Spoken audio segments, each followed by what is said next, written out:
Hospitals, అసలు tertiary health care centre అంటే medical college hospital అంటే ఏంటి, ఆ ఫంక్షనాలిటీ ఏంటి, అసలు మన గవర్నమెంట్ హాస్పిటల్స్ ఎలా ఉంటాయి తెలుసుగా కనీసం ఇవన్నీ తెలియకపోయినా ఇప్పుడు నేను అక్కడ ఆపరేషన్ చేసుకున్నారా, అక్కడ ఐసీయూలో పడుకున్నారా, ఎందుకు మాట్లాడుతున్నారు, పిచ్చి కూత ఎందుకు వస్తున్నారు, ప్రజలకు ఏదో నష్టం జరిగిపోతుందని లేకపోతే విద్యార్థులకు ఏదో నష్టం జరిగిపోతుందని మీకు బుద్ధి ఉంటే కనీసం బాధ్యత ఉంటే నేను చెప్పేది మొత్తం వినండి, అప్పుడు మీకు అర్థమవుతుంది. సరే నీకున్న అర్హత ఏంటని మీరు అడగొచ్చు. నేను more than 100 medical college hospitals నేను విజిట్ చేస్తుంటాను. మన రాష్ట్రంలో ఆ మూల నుంచి ఈ మూల వరకు ఉన్న అన్ని hospitals, private medical college hospitals తిరిగి వాటికి ర్యాంకింగ్స్ పెట్టా డిఫరెంట్ కేటగిరీస్ లో డిపార్ట్మెంట్ వైస్ గా 2015లో. అప్పటికి NIRF ర్యాంకింగ్స్ కూడా ఇనిషియేట్ అవ్వాల, నేను పంపించాను సెంట్రల్ గవర్నమెంట్. మీరు ఇలా ర్యాంకింగ్స్ పెట్టండి, బెస్ట్ అది కాంపిటీషన్ క్రియేట్ అవుతుంది. ఏ హాస్పిటల్ కూడా ఇన్స్పెక్షన్స్ తో సంబంధం లేకుండా అప్గ్రేడ్ అవుతాయి. ఎప్పటికప్పుడు పోటీ పడినప్పుడు ప్రజలకు బాగా ఉపయోగపడుతుంది. వాళ్ళు ఎక్కువ ఆఫర్స్ ఇస్తారు, కాస్ట్ లేకుండా తక్కువ ప్రైస్ కో, అసలు డిస్కౌంటెడ్ ప్రైస్ కో, సబ్సిడీ ప్రైస్ కో ట్రీట్మెంట్లు చేస్తారు. ఎప్పుడైతే కాంపిటీషన్ పెరిగిందో అలా చేయండి అని చెప్పి, అంటే అంత ఆలోచన ఉన్నోడి కింద. అట్లాగే నేను ఏపీ కూడా స్టేట్ ప్రెసిడెంట్ గా పనిచేసినప్పుడు కూడా నేను స్టూడెంట్స్ రైట్స్ గురించి ఫైట్ చేశాను. ఈ టీడీపీ గవర్నమెంట్ తోనే ఫైట్ చేశాను. సో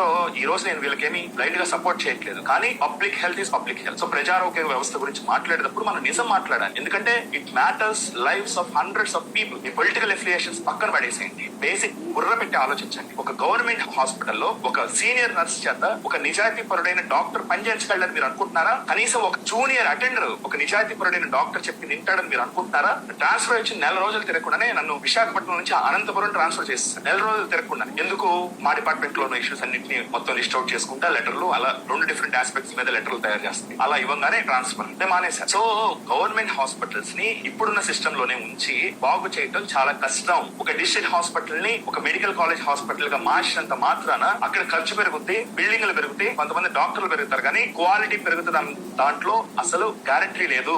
ఎందుకు అని అంటే మీకు అర్థం కాని విషయం, ఇక్కడ ఒక్క మెడికల్ కాలేజ్ లో అయితే గనక ఒక డిపార్ట్మెంట్ కి 5-10 మంది డాక్టర్స్ ఉండాలి, అవసరం ఉన్నా లేకపోయినా. అదే ప్రతి డిస్ట్రిక్ట్ హాస్పిటల్ లో ఒక సూపర్ స్పెషాలిటీ హాస్పిటల్ స్టార్ట్ చేస్తే అట్ ద సేమ్ టైం వీళ్ళు ప్లాన్ చేస్తున్నారు నియోజకవర్గాల లెవెల్ ఒక సూపర్ స్పెషాలిటీ హాస్పిటల్ స్టార్ట్ చేస్తాం. సో ఇట్లాంటి వాటి గురించి మనం మాట్లాడాలి, కానీ ఈ గవర్నమెంట్ మెడికల్ కాలేజీలు వాటిని పబ్లిక్ ప్రైవేట్ పార్ట్నర్షిప్ చేస్తే మీకు వచ్చిన రోగం ఏంటి? ఆస్ట్రేలియా రాసి చేస్తున్నారా? లేదు కదా. అడ్మినిస్ట్రేషన్ పక్కాగా ఉండేలాగా, సో అక్కడ ఉండే వాళ్ళందరూ కూడా ఎఫిషియెంట్ గా పనిచేసేలాగా ప్రయత్నిస్తారు. ఈ PPP మోడల్లో ఫస్ట్ పాయింట్ మీరు తెలుసుకోవాల్సిన విషయం, అక్కడ 17 మెడికల్ కాలేజీలు కాదు, వాటికి అప్లికేషన్ పెట్టారంటే కొన్ని రిజెక్ట్ అని. ఆ 17 కూడా అసలు వైబిలిటీ లేని 10 ఉంటాయి. వైబిలిటీ లేకపోవడం అంటే ఇప్పుడు ఆయన పులివెందుల్లో మెడికల్ కాలేజ్ అప్లికేషన్ పెట్టుకున్నాడు, బిల్డింగ్ కట్టిస్తారు. అయితే గనక ఆ చుట్టూతో మీరు చూస్తే గనక ఏ ఊరోడు పులివెందుల ట్రీట్మెంట్ కోసం వెళ్లే పరిస్థితి లేదు, ఎందుకంటే వాళ్ళకి దగ్గరగా వేరే వేరే సిటీస్ ఉన్నాయి. ఇటు వాళ్ళకి అనంతపురం ఉంది, ఇటు వాళ్ళకేమో కడప ఉంది, పులివెందులు ఎందుకు రావాలి? సో అంటే 1 లక్ష జనాభా 2 లక్షల జనాభా ఉన్న ఊరు కోసం అదేదో జెరూసలేమో లేకపోతే మక్కానో అన్నట్టు ఔటర్ రింగ్ రోడ్ వేస్తున్నారు. అలా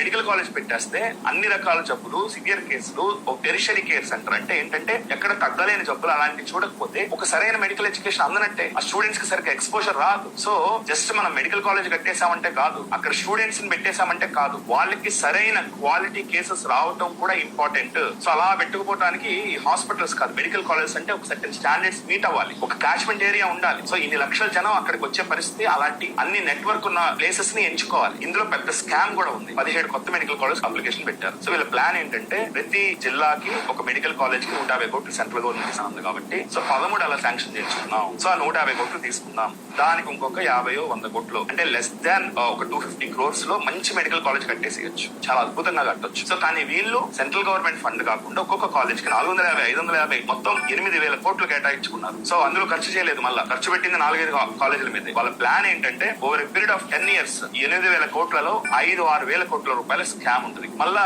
ఇన్ని హాస్పిటల్స్ అడ్మినిస్ట్రేషన్ మీద మళ్ళా ఒక స్కామ్ ప్లాన్ చేస్తారు. మళ్ళీ అట్ ద సేమ్ టైం ఈ సీట్లు అమ్ముకుంటామన్నారు. సో నేను దాన్ని అపోజ్ చేయలేదు. సరే అమ్ముకుని దానికి ఖర్చు పెడితే అది కూడా కరెక్టే అన్నా నేను ఆ రోజు కూడా. నేను దానికి వ్యతిరేకంగా మాట్లాడలేదు. కొంతమంది నాకు సపోర్ట్ అడిగినా కూడా నేను స్టూడెంట్స్ నేను లేదమ్మా ఐ సపోర్ట్ సర్టెన్ ప్రైవేటైజేషన్ అని చెప్పి సీట్లు అమ్ముకుంటారంట గవర్నమెంట్ మెడికల్ కాలేజెస్. మరి ఈ రోజున మరి చంద్రబాబు నాయుడు గారు చేస్తుంది ఏంటి? PPP మోడల్ అంటే ఇక్కడ అడ్మినిస్ట్రేషన్ కూడా ప్రైవేట్ వాడి రోల్ ఉంటది. సో 50% ఆఫ్ సీట్స్ మీరు అడగొచ్చు, సో ప్రైవేట్ వాళ్ళకి ఇచ్చేస్తే ఫీజులు ఎక్కువగా ఉంటాయి కదా అని. మంచి పాయింట్. కానీ అసలు మన రాష్ట్రంలో ఒక ప్రైవేట్ మెడికల్ కాలేజ్ లో ఫీజులు ఎంత ఉన్నాయో మీకు తెలుసా? ఎంత ఉన్నాయి అనుకుంటున్నారు? మీరు నమ్ముతారా? 14,000 సంవత్సరానికి 50% ఆఫ్ సీట్స్ కి. సో ఇది 2015 లో అట్లా చంద్రబాబు గారు ఒక 50% సీట్లకి 10,000 ఫీజు, ఇంకొక 35% సీట్లకి 10 లక్షల ఫీజు, ఇంకొక 15% మీ ఇష్టం, మీ డిమాండ్ బట్టి అమ్ముకోమన్నాడు. అది 5% ఎవ్రీ ఇయర్ ఇంక్రిమెంట్. అది ఇప్పటికీ ఒక 14 లక్షలకు అటు ఇటుగా ఉంది. సో మీకు అర్థమవుతుందా? మన రాష్ట్రంలో 15,000 రూపాయల లోపకి ఒక ఫీజుకి 50% ఆఫ్ MBBS సీట్లు అనేది ఈ దేశంలో ఎక్కడా లేదు. ఒక ప్రైవేట్ మెడికల్ కాలేజెస్ లో సీట్ అంటే ఎక్కడైనా మిగిలిన దేశం అంతా కూడా ఒక 7-8 లక్షలు ఉంది యావరేజ్. మన రాష్ట్రంలో ఎంతండి? 15,000 లోపు. సో ఇప్పుడు అందులో రిజర్వేషన్ ఇస్తాం కదా, ఎలాగో ఆ రిజర్వేషన్ లో ఒక 7 లక్షల రూపాయలు కట్టమంటే ఆ కట్టగలిగిన ఎస్టీకి ఆ రిజర్వేషన్ వల్ల ఉపయోగం జరిగినట్ట. సో 15,000 ఫీజు కాబట్టి వాళ్ళు కట్టుకోగలుగుతున్నారు, అందరూ జాయిన్ అవ్వగలుగుతున్నారు. అసలైన సామాజిక న్యాయం జరుగుతోంది. ఈ ప్రైవేట్ మెడికల్ కాలేజెస్ లో రిజర్వేషన్స్ ఉండటం వల్ల ఆ సీట్లు రేట్లు కూడా చాలా తక్కువ ఉండటం వల్ల 15,000 అంత తక్కువ ఉండటం వల్ల నిజంగా అవసరమైన వాళ్ళు, నిజంగా వెనకబడిన వాళ్ళందరూ కూడా ఎంబీబీఎస్ చదవగలుగుతున్నారు ప్రైవేట్ మెడికల్ కాలేజీలో కూడా మన రాష్ట్రంలో. అదే వేరే రాష్ట్రాల్లో అయితే ఆ రిజర్వేషన్ ఉన్నా కూడా అందులో డబ్బులు ఉన్న వాళ్ళే జరిగే పరిస్థితి. ఎందుకంటే ఫీజులు 6 లక్షలు, 7 లక్షలు, 8 లక్షలు, 10 లక్షలు, 12 లక్షలు కాబట్టి. సో అంత గొప్ప విషయం చేసినప్పుడు మీరు ఎప్పుడైనా అప్రిషియేట్ చేశారా? అది లేదు. ఈ రోజు ఏదో మోసం చేసేస్తున్నాడు. ఇప్పుడు నేను మీకు ఒక ఎగ్జాంపుల్ చెప్పి, టీఎస్ కుప్పంలో మెడికల్ కాలేజ్ పెట్టించాడు చంద్రబాబు గారు. సో ఆయన దాన్ని మానిటర్ కూడా చేస్తుంటాడు. అసలు బెస్ట్ క్వాలిటీ అండి. నేను ఆశ్చర్యపోయి, ఒక ప్రైవేట్ మెడికల్ కాలేజ్ లో మరి ఇంత మంచిగా క్వాలిటీ ఇస్తారా, ఇంత బాగా చూసుకుంటారు పేషెంట్స్, అంత కేర్ ఉంటది పేషెంట్స్. అట్లాగే మన స్టేట్ లో ఉమ్మడి రాష్ట్రంలోనే ఒక ఫస్ట్ సంపూర్ణమైన emergency medicine with seats, PG seats తో సహా పెట్టించారు టీఎస్ కుప్పంలో. సో దాని వల్ల ఏమవుతుందంటే ఆ ఏరియా ప్రజలకి అందరూ దాదాపు ఆరోగ్యశ్రీలోనో లేకపోతే ఇంకొక హెల్త్ స్కీమ్ లోనో అసలు వాళ్ళ దగ్గర చాలా ఫీజులు చాలా తక్కువ ఉంటాయి. ఎక్స్రే 50 రూపాయలు, 100 రూపాయలు అట్లా. సో అలా మంచి హెల్త్ కేర్ అనేది విత్ గుడ్ క్వాలిటీ, మంచి డాక్టర్స్ తో చక్కగా తక్కువ రేటుకి అక్కడ ప్రజలకు అందేలా చేశాడు. అట్లాగే ఆయన సొంత జిల్లా ఏంటి? Chittoor. So Chittoor government hospital ఆయన ఏం చేశారంటే అపోలో వాళ్ళకి అప్పచెప్పారు. వాళ్ళు నెలకి 5 కోట్ల రూపాయలు ఖర్చు పెడుతున్నారు దాని మీద. సో ప్రభుత్వానికి ఖర్చు లేకుండా అత్యంత తక్కువ రేటుకో, లేకపోతే అసలు ఛార్జెస్ లేవు కదా చిత్తూరు గవర్నమెంట్ హాస్పిటల్లో, అపోలో వాళ్ళు నడుపుతున్నారు అది. సో క్వాలిటీ పెరిగిందా లేదా? ఇంకా అక్కడ ఏపీ వివిపి వాళ్ళతో లింక్ ఉంది. ఆ లింక్ కూడా లేకపోతే ఇంకా బెటర్ గా ఉంటుంది ఆ హాస్పిటల్. సో ఇప్పుడు ఏదైతే ప్రపోజ్ చేస్తున్నారో ఈ పీపీపీ మోడల్ అనేది, దీని విధి విధానాలు ఏంటి, ఎవరికి ఇస్తారు? ఏదో పెద్ద పెద్ద కంపెనీ వాళ్ళకో లేకపోతే చారిటీ పర్పస్ లాగా సిఎస్ఆర్ రెస్పాన్సిబిలిటీ కింద వీటిని ఏమైనా అప్పచెప్తారా? సో మనం ఇలాంటి సలహాలు చెప్పాలి ప్రభుత్వానికి. సో వాళ్ళు కమర్షియల్ గా కాకుండా చారిటీ లాగానో, లేకపోతే నో లాస్ నో ప్రాఫిట్ గా చేసేలాగానో, లేకపోతే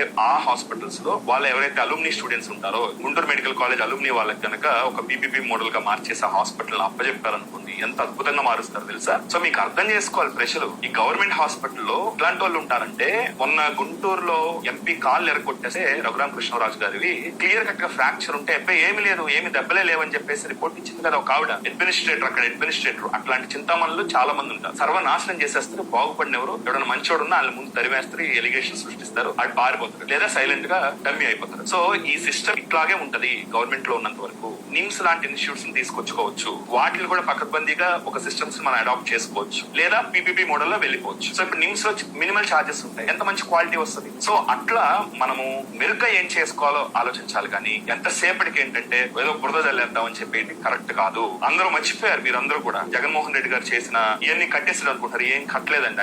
ఆయన ఏం కట్టించారు తెలుసా? అద్భుతంగా పులివెందల్లోనో అక్కడ కడపలోనో ఒక బ్రహ్మాండమైన మెంటల్ హాస్పిటల్ కట్టించాడు. బ్రహ్మాండమైన మెంటల్ హాస్పిటల్, ఎర్రగడ్డ మెంటల్ హాస్పిటల్ కన్నా వైజాగ్ మెంటల్ హాస్పిటల్ కన్నా మంచి మెంటల్ హాస్పిటల్ అక్కడ కట్టించుకున్నాడు ఆయన. కానీ ఆయన హయాంలో రాష్ట్ర ప్రభుత్వం అవార్డులు ఇచ్చిందో మెంటల్ డాక్టర్లు గానా లేదా బ్రెయిన్ డాక్టర్లు గానా ఉన్నారు, వాళ్ళలో అవన్నీ కూడా ప్రైవేట్ వాళ్ళకే ఇచ్చారే పదవులుగానా. అదేంటిది? కడపలో ఎవరైతే డాక్టర్స్ ఉన్నారో వాళ్ళకి ఏమి ఇవ్వలేదే. అంటే మీకు ఒక ఎగ్జాంపుల్ చెప్తున్నా, గవర్నమెంట్ సెక్టర్ లో పడేసామంటే దాన్ని ఫౌండర్, దాని ప్రారంభకుడో లేకపోతే దాన్ని పునాది వేసిన వాడో దాన్ని మొదలు పెట్టిన వాడో కూడా అక్కడ సర్వీసెస్ తీసుకోలేని పరిస్థితి ఉంటుంది. అలా వెళ్ళిపోద్ది సిచ్యువేషన్. అర్థమవుతుందా నేను చెప్పింది? ఈ రోజున గవర్నమెంట్ అనుకోవటం కన్నా కూడా ఒక సెన్సిబుల్ గా, ఒక రీజనబుల్ గా ప్రైవేట్ భాగస్వామ్యంతో హెల్త్ కేర్ సెక్టార్ లో ముందుకు వెళ్తేనే మంచి జరుగుతుంది. మనం జరిగిన మంచిని చూసాం ప్రైవేట్ సెక్టార్ ఇన్వాల్వ్మెంట్ వల్ల, అలాగే జరుగుతున్న నష్టాన్ని, చెడుని చూస్తూనే ఉన్నాం. రండి, ఏ గవర్నమెంట్ మెడికల్ కాలేజ్ హాస్పిటల్ క్యాజువాలిటీకి వెళ్దామో చెప్పండి, వెళ్దాం. చూస్తూనే ఉంటాం. ఆయన ఉన్నప్పుడు ఈయనున్నప్పుడు ఎవరు వచ్చినా మార్చలేదు దాన్ని, ఆ సిస్టమ్స్ ని. అప్పుడు మీరే చెప్తారు సమాధానం ఏది ఉండాలి అనేది. అంతేగాని మన రాష్ట్ర ప్రభుత్వాన్ని పనిగట్టుకుని బద్దబద్దక బద్నాం చేసుకుంటే కరెక్ట్ కాదు. జై ఆంధ్రప్రదేశ్.